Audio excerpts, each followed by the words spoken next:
तो कैसे हैं आप लोग। उम्मीद करता हूँ अच्छे और शानदार होंगे। स्वागत है आप सभी का दिशा स्टडी अड्डा में और आज की इस क्लास में। तो चलिए दोस्तों शुरू करते हैं आज की क्लास। पहला प्रश्न है कि राष्ट्रीय आदर्श युवा ग्राम सभा पुरस्कार जेएनवी श्रेणी में किस स्कूल ने प्रथम पुरस्कार जीता है।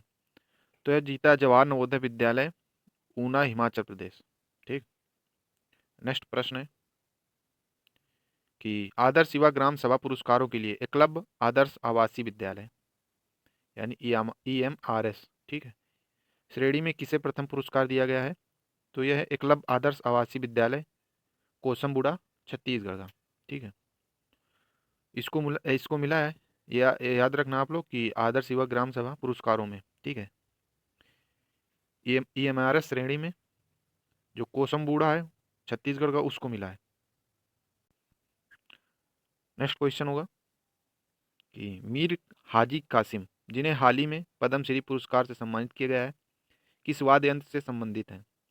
हालांकि मैं दो पिछले जब 26 जनवरी से जब भी क्लास ले रहा हूँ तो जो भी इंपॉर्टेंट पद्मश्री, पद्म विभूषण, पद्म भूषण जो भी इंपॉर्टेंट है वो मैं आपको बता दे रहा हूँ। हालांकि पद्म विभूषण जो है वो आपको सारे याद करने होंगे, और पद्म भूषण और पद्म श्री में जो भी इंपॉर्टेंट होंगे वो मैं आपको लोगों को बता दिए दे रहा हूँ, वो आप लोग याद रखना। बस सारे याद करने की ज़रूरत नहीं है, उतने से एग्जाम में पूछा जाएगा और ये आप लोग नोट भी करिएगा। ठीक। तो यह ढोलक बजाते थे और गुजरात के लोक कलाकार हैं। इनका नाम है मीर हाजी कासम। ठीक।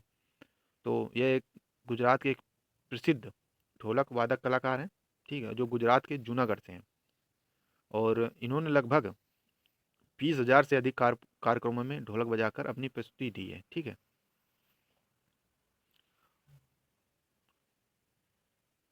नेक्स्ट क्वेश्चन कि अखिल भारतीय फुटबॉल महासंघ के हालिया फैसले के अनुसार आई लीग का नाम बदलकर क्या रखा गया है। तो यह है इंडियन फुटबॉल लीग। ठीक। नेक्स्ट क्वेश्चन होगा UIDAI द्वारा अत्यधिक व्यक्तिगत डेटा साझा किए बिना उम्र सत्यापन के लिए कौन सा नया मोबाइल एप्लीकेशन लॉन्च किया गया है। तो यह लॉन्च किया है, आधार ऐप लॉन्च किया गया है। ठीक। तो UIDAI का फुल फॉर्म होता है, दोस्तों पूछ सकता है कभी, इसका फुल फॉर्म होता है यूनिक्यू आइडेंटिफिकेशन अथॉरिटी ऑफ इंडिया। ठीक है। और हिंदी में इसका मतलब हुआ भारतीय विशिष्ट पहचान प्राधिकरण। ठीक है। तो UIDAI यानी भारतीय विशिष्ट पहचान प्राधिकरण भारत सरकार द्वारा स्थापित एक संवैधानिक कानूनी प्राधिकरण है, जिसे आधार अधिनियम 2016 के तहत 12 जुलाई 2016 को बनाया गया है। और यह इलेक्ट्रॉनिक्स और सूचना प्रौद्योगिकी मंत्रालय MIT के अंतर्गत काम करता है। ठीक है।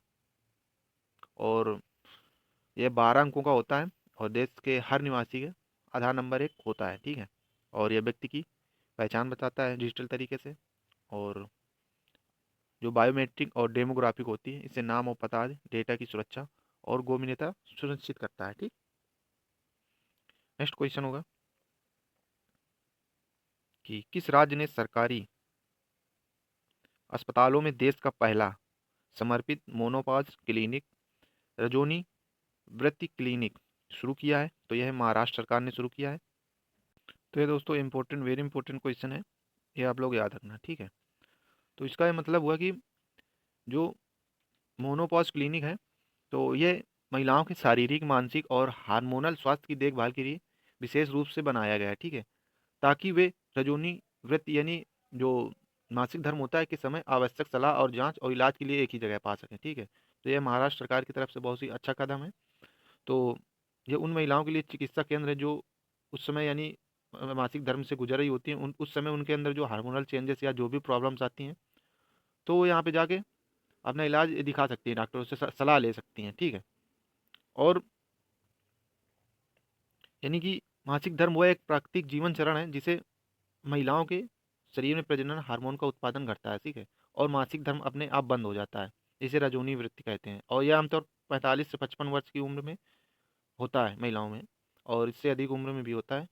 और इसमें थर्मल बदलाव, नींद समस्याएं और मूड स्विंग और हड्डियां और हार्मोन से जुड़ी समस्याएं हो सकती हैं। ठीक है। यानी कि जब महिलाओं की ज़्यादा उम्र हो जाती है 45 से ऊपर या 55 से ऊपर किसी किसी में, तो उनके अंदर जो मासिक धर्म है वो बंद हो जाता है। ठीक है।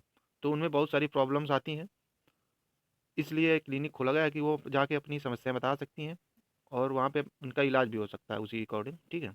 और यानी कि जो भी महिलाओं से रिलेटेड जो भी उनकी प्रॉब्लम्स हैं यहाँ पे सही करी जाएंगी, ठीक है। तो ये बहुत ही अच्छा कदम है महाराष्ट्र सरकार का।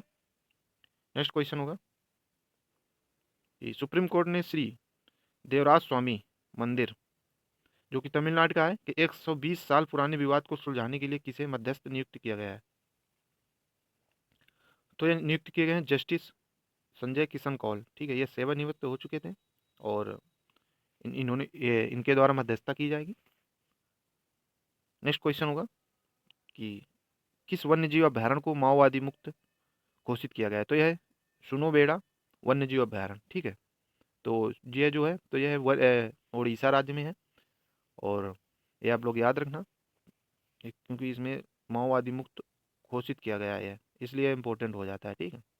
और यहाँ बाघ, तेंदुए, भालू, हिरण, जंगली सुअर जैसे वन्य जीव पाए जाते हैं। और जो भी वन्य जीव अभयारण्य में पिछले दिनों से बता रहा हूँ, कई दिनों से, वो आप लोग याद रखना, ठीक है। वन्य जीव अभयारण्य होने को तो बहुत होते हैं लेकिन जो भी मैं बता रहा हूँ वो इंपॉर्टेंट है, वो एग्जाम में पूछा जा सकता है। क्योंकि क्योंकि जो भी चर्चा में वन्य जीव अभयारण्य होते हैं, कोई भी चीज़ें चर्चा में होती हैं प्रेजेंट टाइम में, तो एग्जाम में उससे क्वेश्चन बनते हैं करंट अफेयर्स में, ठीक है। नेक्स्ट क्वेश्चन होगा कि हाल ही में दुनिया की सबसे छोटी और दुर्लभ रस्टी स्पॉटेड कैट राजस्थान के किस जिले में देखी गई है। तो यह शेरगढ़ जंगल, बारह जिले में, राजस्थान के, ठीक है। तो यह कैट है जिसका नाम है रस्टी स्पॉटेड कैट, ठीक है। और यह बहुत ही दुर्लभ है, दिखाई नहीं देती है। नेक्स्ट क्वेश्चन होगा और अंतिम प्रश्न है आज का दोस्तों कि हाल ही खबरों में रहा सेट्टी हल्ली वन्यजीव अभयारण्य। ये देखिए एक और आ गया वन्यजीव अभयारण्य, किस राज्य में स्थित है। तो यह कर्नाटक में स्थित है, ठीक है। तो ये आप लोग याद रखना। आज दो वन्यजीव अभयारण्य बताएं, एक है सुनोबेड़ा वन्यजीव अभयारण्य, ठीक है, जो कि उड़ीसा में है। और एक सेठी हल्ली वन्यजीव अभयारण्य जो कि कर्नाटक में है। तो आप लोग याद रखना। और आज की रही क्लास दोस्तों कैसी लगी आप लोगों को कमेंट करके जरूर बताएं और वीडियो को लाइक जरूर कर दिया करें और चैनल को सब्सक्राइब जरूर करें जिसने भी ना किया हो। और क्लास को ज़्यादा से ज़्यादा शेयर करें, ठीक।